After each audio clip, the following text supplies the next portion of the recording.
Selamat sore, sebelumnya perkenalkan nama saya Yuki Silviani dari penjurusan UI UX. Terima kasih untuk teman-teman untuk menyempatkan waktunya untuk hadir sharing bersama aku di sini tentang user flows in user experience design. Oke, izin untuk share screen ya.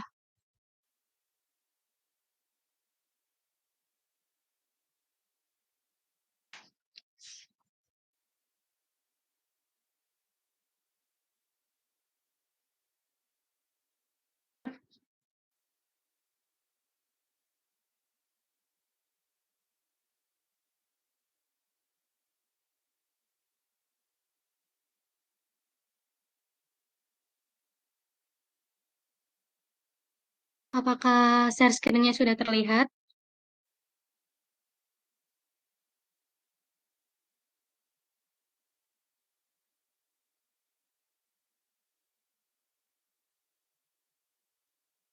Oke, baik. Untuk slide pertama itu saya menjelaskan user flow adalah serangkaian tugas atau langkah yang perlu pengguna lalui dari awal hingga akhir untuk dapat menjalankan suatu fungsi atau fitur. User flow ini bisa menjadi salah satu komponen yang cukup penting dari berbagai aplikasi dan situs website, bisnis online, atau website pemerintahan. Salah satu contohnya user flow e-katalog atau e-tendering. User flow bisa menentukan navigasi yang akan dialami oleh para pengguna. Misalnya, kamu ingin mengirim chat kepada teman melalui sebuah aplikasi, langkah yang harus kamu lewati adalah menyalakan HP lalu membuka aplikasi chat. Setelah itu, kamu membuka room chat temanmu, mengetik pesan, lalu menekan tombol kirim. Nah, urutan tugas inilah yang dinamakan sebagai user flow. Dalam konteks pembuatan web atau aplikasi, user flow ini dibuat bertujuan agar sebuah aplikasi atau teknologi yang sedang dikembangkan oleh perusahaan bisa lebih user-friendly.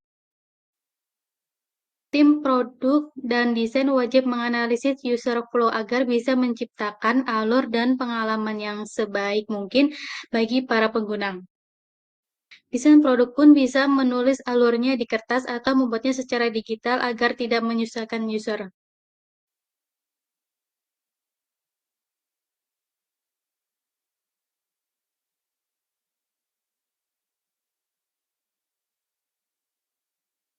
Oke, slide selanjutnya. Definisi user flow yaitu merupakan suatu rangkaian langkah yang perlu dilakukan oleh setiap pengguna aplikasi maupun pengunjung situs web untuk menyelesaikan suatu tugas. Contoh dari user flow ini adalah berbagai langkah yang diambil oleh pengguna untuk melakukan pembelian produk di e-commerce. User flow ini akan didasarkan pada suatu set yang disebut dengan perintah program. Perintah program ini akan menguraikan perjalanan atau kerangka jalur yang akan diambil oleh pengguna ketika menggunakan fitur dalam situs web, perangkat lunak, atau aplikasi tertentu.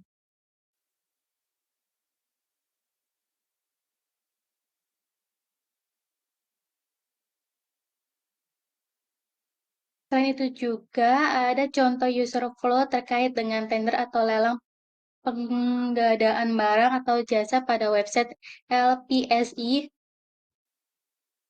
Nah, untuk user flow yang dioptimalkan sesuai dengan kebutuhan para penggunanya akan membuat berbagai proses online menjadi lebih ramping sehingga bisa menghasilkan pendapatan.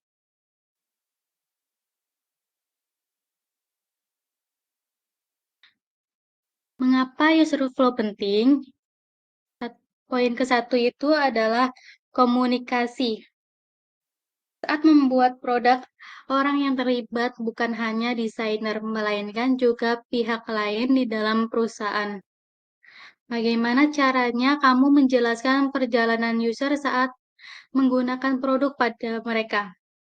Salah satunya adalah melalui user flow.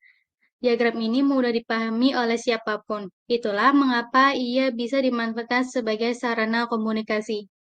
Yang kedua, dokumentasi. Saat proses desain produk tengah berjalan, tentu saja ada diskusi yang terjadi. Diskusi ini bisa menciptakan berbagai perubahan. Nah, jika produk tengah dibuat dan desainer merasa bingung mengapa suatu keputusan dibuat, di mana ia bisa membaca alasan dan penjelasannya. Jawabannya adalah lewat user flow.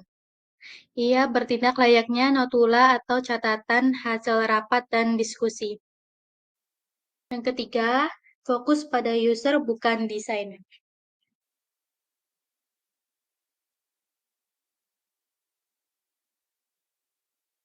Idealnya, keinginan, ekspektasi, dan aspek lain dari pengguna lahir dipertimbangkan saat membentuk produk. Ini akan menjaga user experience serta membuat pengguna nyaman dengan produknya. Nah, melalui program ini, pengguna selalu bisa hadir di dalam proses desain produk. Pasalnya, bisa melihat perjalanan user sejak awal hingga akhir. Ini akan membuatmu fokus mendesain pengalaman bukan sekedar tampilan. Adapun fungsi user flow. Satu, membuat antarmuka atau interface yang intuitif.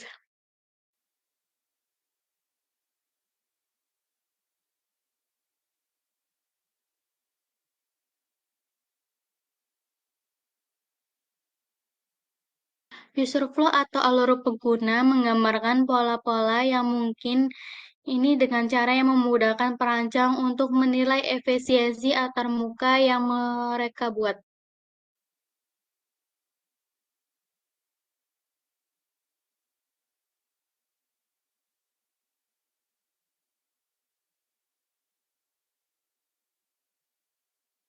Dengan user flow bisa digunakan untuk membuat desain produk sehingga pengguna bisa merasa masuk ke dalam zona dengan cepat.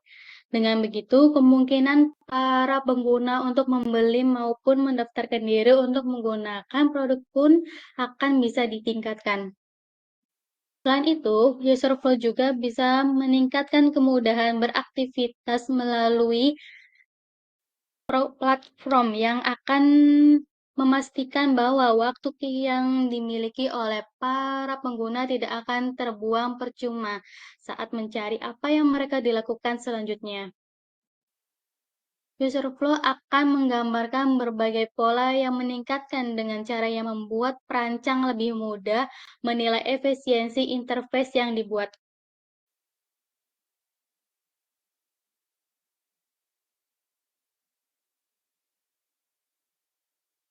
Yang kedua, mengevaluasi antarmuka atau interface yang ada.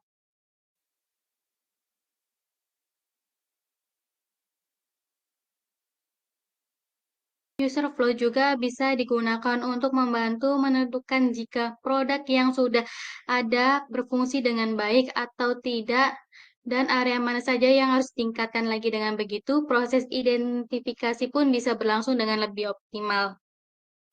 User flow juga bisa digunakan untuk membantu menentukan jika produk yang sudah ada berfungsi dengan baik atau tidak, area mana saja yang ditingkatkan lagi.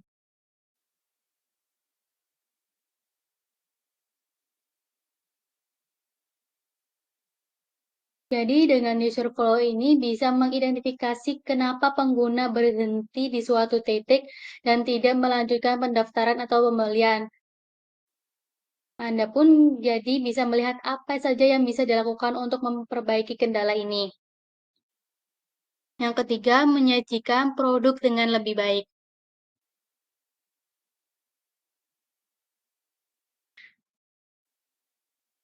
User flow bisa dengan mudah menjadi sarana komunikasi untuk aliran produk dan berbagai pihak serta menyediakan pandangan yang umum mengenai antarmuka yang dibuat dengan tujuan agar bisa berfungsi dengan lebih efisien.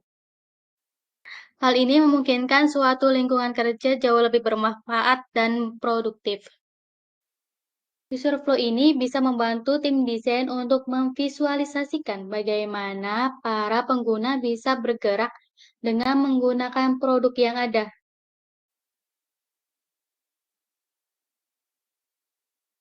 Nah, adapun jenis diagram user flow, yaitu ada task flow.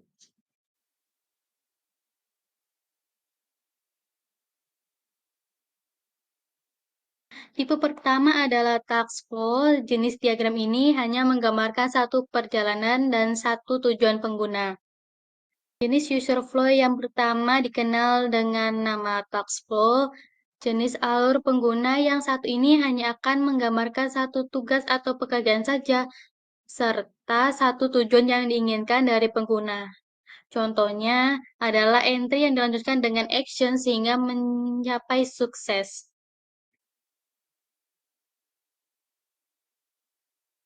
Task flow ini tipe diagram user flow yang hanya berfokus pada sebuah task yang spesifik sehingga dibuat lurus tanpa ada cabang. Contohnya Gojek. Misalnya, user mau pesan GoRide dengan titik jemput sesuai lokasi dia berada dan dia mau bayar pakai cash. Dengan task yang spesifik ini, kita bakal tahu tombol apa saja yang mesti si user akan tekan dan halaman apa saja yang mesti dia lewati. Intinya, dalam penggunaan task flow, kita mesti asumsiasikan bahwa semua user mengerjakan suatu task dengan titik mulai, serangkaian proses, dan titik akhir atau tujuan yang sama. Selanjutnya ada wireflow. Kemudian ada jenis kedua yang disebut wireflow. Wireflow ini merupakan komunikasi dari user flow dan wireframe. Satu elemen dalam diagram akan digambarkan dengan lebih nyata, sehingga perjalanan pengguna pun bisa tergambar dengan lebih jelas.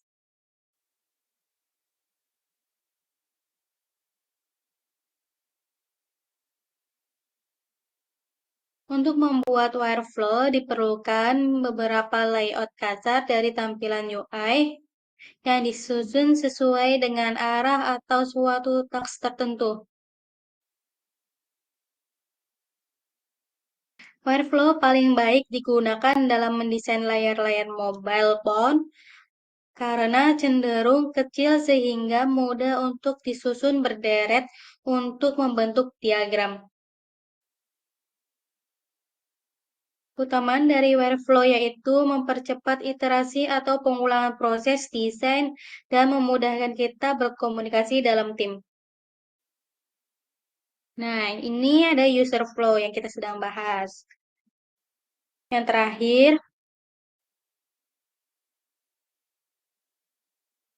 adalah user flow. Jenis yang satu ini merupakan diagram yang paling kompleks, sebab pengguna tidak hanya tunjukkan alur perjalanan dari awal sampai akhir saja, namun juga pengguna diberi pilihan untuk menentukan titik akhir dari perjalanan tersebut.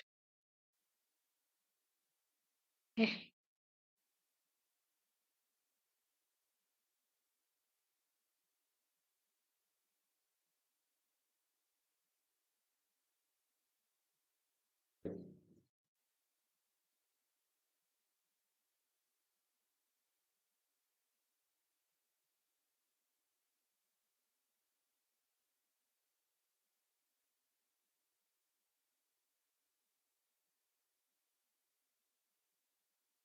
tes, tes.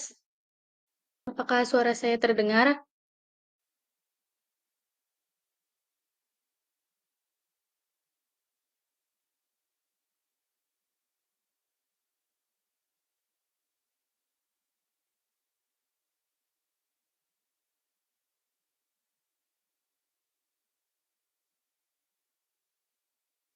Oke, mari kita lanjutkan. Tadi sampai mana ya?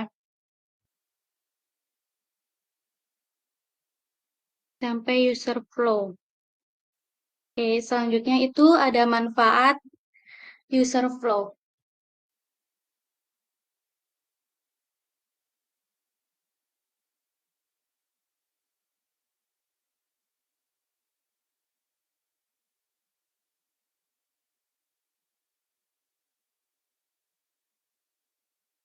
Sepertinya user flow belum jelas kan? Takutnya sudah terdengar dengan jelas. User flow yaitu jenis yang ini merupakan diagram yang paling kompleks, sebab pengguna tidak hanya tunjukkan alur perjalanan dari awal sampai akhir saja, namun juga pengguna diberi pilihan untuk menentukan titik akhir dari perjalanan tersebut. User flow adalah tipe diagram yang paling kompleks dan komprehensif di antara kedua tipe lainnya. Kenapa begitu? Karena berbeda dengan task flow, user flow menekankan bahwa tiap user pasti punya caranya masing-masing dalam menjalankan suatu task tertentu. User flow nggak harus dibuat dengan serangkaian user frame seperti yang ditunjukkan pada contoh di atas.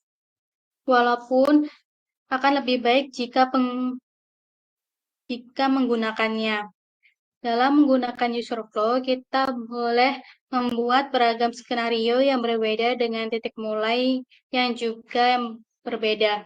Tapi tujuan utamanya biasanya tetap sama.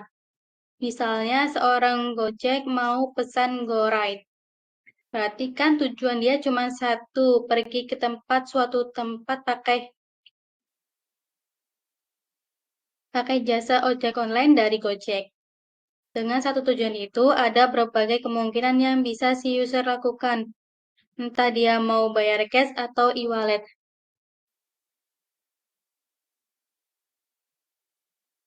Adapun manfaat dari user flow.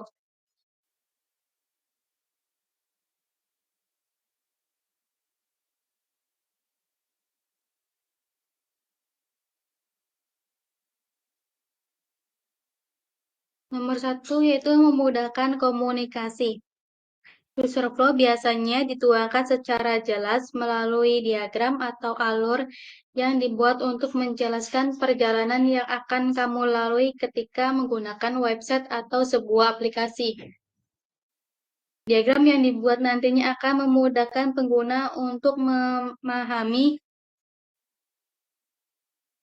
alur yang akan mereka lalui, sehingga user flow ini sangat bisa menjadi sarana komunikasi bagi siapapun yang akan menggunakannya.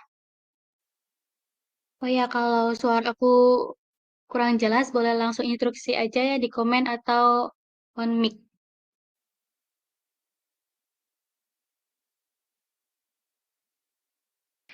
Diagram yang dibuat nantinya akan memudahkan pengguna untuk memahami alur yang akan mereka lalui, sehingga user flow ini sangat bisa menjadi sarana komunikasi bagi siapapun yang akan menggunakannya.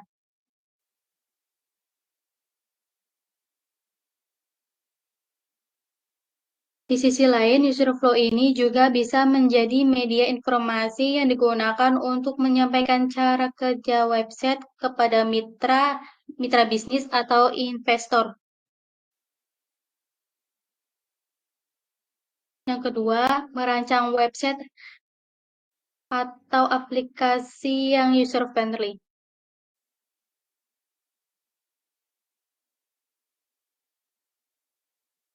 User flow biasanya dituangkan secara jelas melalui diagram atau alur yang dibuat untuk menjelaskan perjalanan yang akan kamu lalui ketika menggunakan website atau sebuah aplikasi.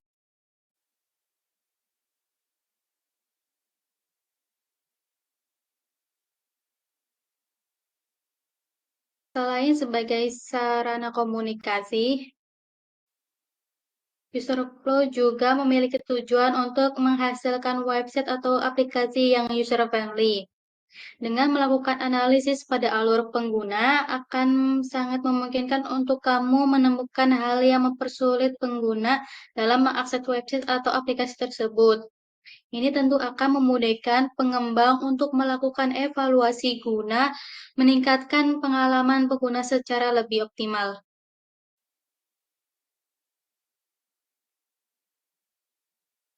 Yang ketiga, membuat jalur alternatif. Ini tentu akan mempermudah pengembang untuk melakukan evaluasi guna meningkatkan pengalaman pengguna secara lebih optimal.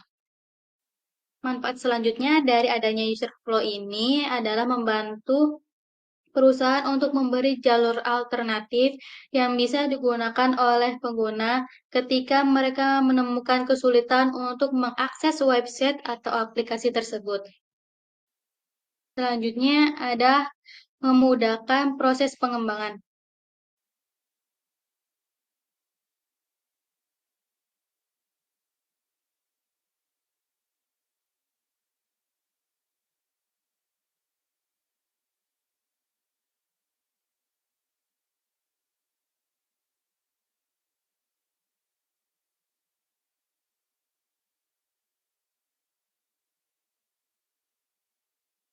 Diagram user flow yang dibuat sangat membantu developer atau perusahaan untuk melihat secara detail alur pengguna yang nantinya akan diubah menjadi fitur-fitur pada website.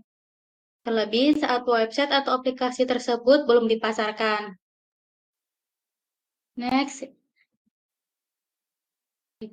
cara membuat user flow. Jika mau merancang user flow, ada beberapa cara yang bisa dilakukan untuk membuat user flow. Satu, yaitu analisis kompetitif. Untuk membuat user flow toko online, Anda bisa melihat-lihat berbagai situs website yang sejenis, kemudian meniru user flow yang digunakannya. Catat beberapa hal yang membuat situs tersebut nyaman digunakan dan terapkan ke dalam user flow yang sedang Anda persiapkan. Yang kedua, tentukan jenis user flow yang tepat. Ada user flow yang pendek dan panjang. Saat menentukan salah satunya, Anda perlu berfokus pada caranya memadu pengguna agar bisa menggunakan solusi yang telah Anda rancang. User flow yang panjang sebaiknya setiap detailnya membutuhkan waktu yang lebih singkat.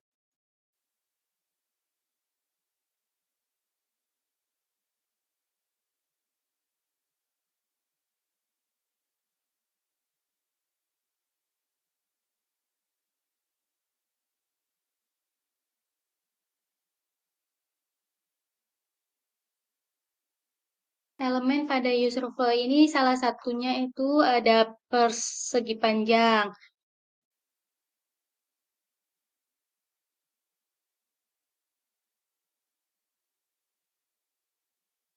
Bentuk persegi panjang umumnya digunakan dalam membuat user flow untuk menandakan halaman atau tampilan layar. Apa aja sih contohnya? Contohnya yaitu home screen, halaman onboarding, halaman login, halaman sign up, dan lain sebagainya. Yang kedua ada lingkaran.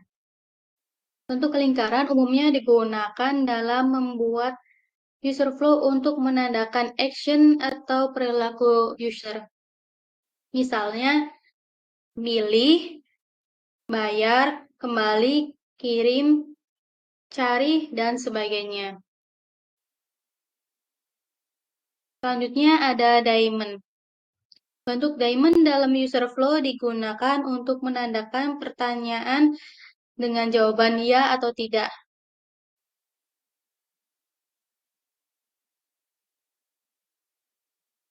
Kenapa harus ada pertanyaan di dalam user flow? Karena dalam user flow biasanya dibutuhkan percabangan yang menandakan seorang user itu bakal dibawa ke halaman yang mana nih? Kalau dia pilih ya atau tidak. Contohnya pertanyaan berupa sudah punya akun. Kalau si user sudah punya akun dalam suatu platform, maka umumnya dia akan dibawa ke halaman login. Sebaliknya, kalau si user belum punya akun, maka biasanya dia akan dibawa ke halaman sign up. Selanjutnya ada tanda panah. Tanda panah ini digunakan untuk menyambungkan suatu bentuk dengan bentuk lainnya dalam berbagai arah. Bisa dari kiri ke kanan, atas ke bawah, dan seterusnya. Garis yang biasa digunakan dalam user flow itu ada dua jenis, garis biasa dan garis putus-putus. Yang membedakannya keduanya yaitu garis putus-putus cuma dipakai untuk balik arah. Misalnya ketika seorang user di suatu halaman tertentu mau kembali ke halaman sebelumnya. Nah, di sini aku punya contoh user flow, yaitu e-commerce atau marketplace. Salah satunya adalah pada e-commerce atau marketplace, alur penggunaannya sebagai berikut. Nah, ini kalau dalam bentuk teks dulu, sebelum divisualisasikan dengan user flow-nya. Di sini nomor 1, pengguna akan membuka alamat website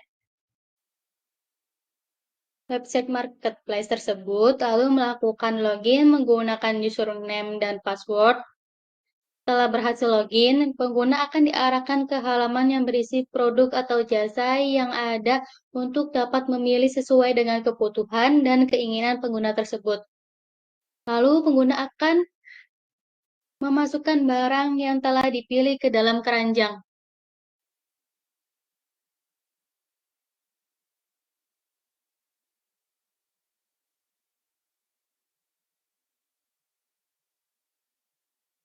Nomor 4, selanjutnya pengguna bisa melakukan checkout pada barang tersebut. Kelima, kemudian pengguna akan diarahkan untuk melakukan pembayaran dengan beberapa metode yang telah disiapkan seperti transfer bank atau melalui e-wallet. Tahap keenam, itu pengguna akan diminta memasukkan nomor PIN keamanan untuk melakukan verifikasi pembayaran tersebut. Yang terakhir, transaksi berhasil dan selesai. Nah, adapun tools user flow. Di sini kalian bisa pakai Figma. Kedua ada Justin Meet. Ketiga ada Flow Map. Yang terakhir ada Draw.io. Ini website yang gratis ya. Dan masih banyak lainnya.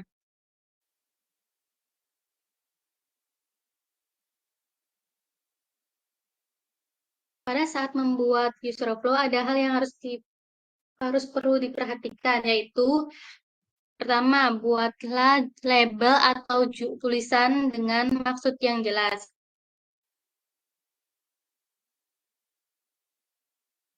Buatlah judul masing-masing box dalam user flow dengan diksi atau pemilihan kata yang jelas dan mudah dimengerti pembacanya. Dalam penulisan judul ini, hindari penggunaan uppercase atau kapitalisasi semua huruf karena akan mengurangi readability atau keterbacaannya. Kata jelas di sini berarti bahwa judul harus benar-benar merepresentasikan user flow terkait. Untuk memastikan bahwa tulisan dalam user flow yang sudah kita itu sudah jelas, cobalah lakukan testing dengan cara meminta kolega atau teman satu tim kita untuk membacanya. Kalau mereka nggak paham maksud dari user flow yang kita buat, kita perlu mengulang proses penulisan ini. Kedua, itu pilihlah warna yang tepat. Warna dalam user flow bukan difungsikan untuk styling ya, melainkan sebagai sistem pengkodean.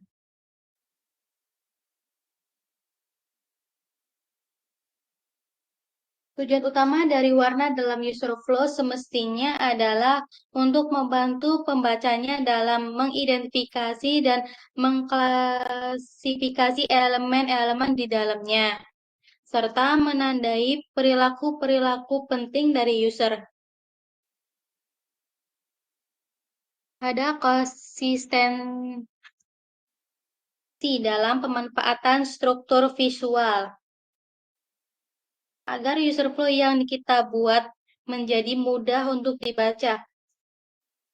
Misalnya, pemanfaatan elemen, bentuk, dan garis yang semestinya ditetapkan berdasarkan tujuan yang sama dan disertai dengan legenda. Sebagai tambahan, rapikan juga elemen-elemen pembentuk user flow dan perhatikan jarak antar elemen, pastikan selalu konsisten.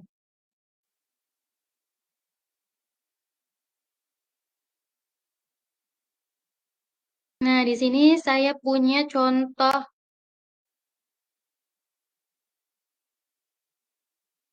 user flow. Bentar.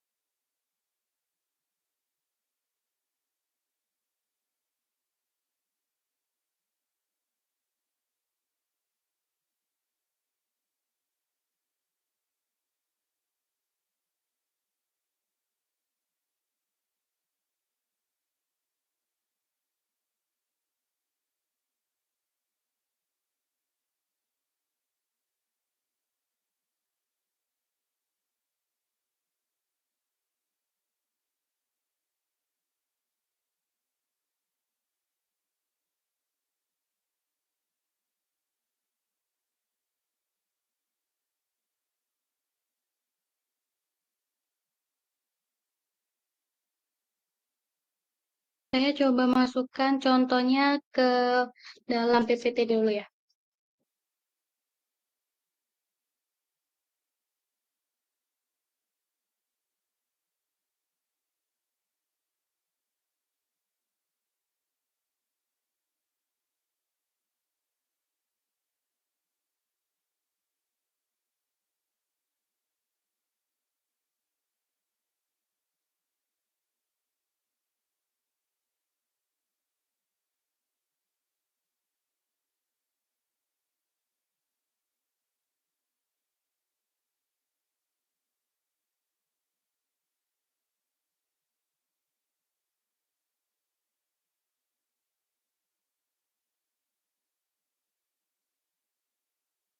Apakah gambarnya sudah terlihat?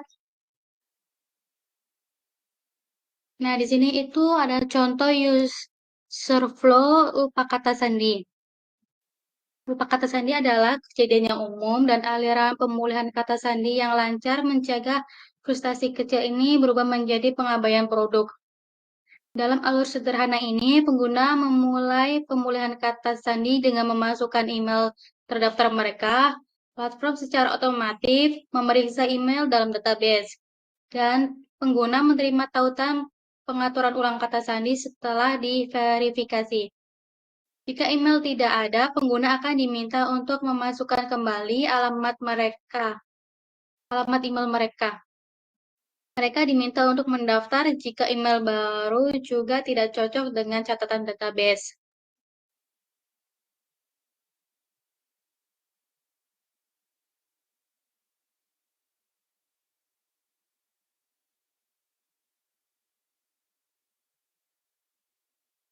Baik, itu saja yang bisa saya sampaikan. Sebelumnya, apakah ada yang ingin tanyakan?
Baik, jika tidak ada yang ditanyakan, maka saya akhiri pada pertemuan kali ini. Kurang lebihnya mohon maaf.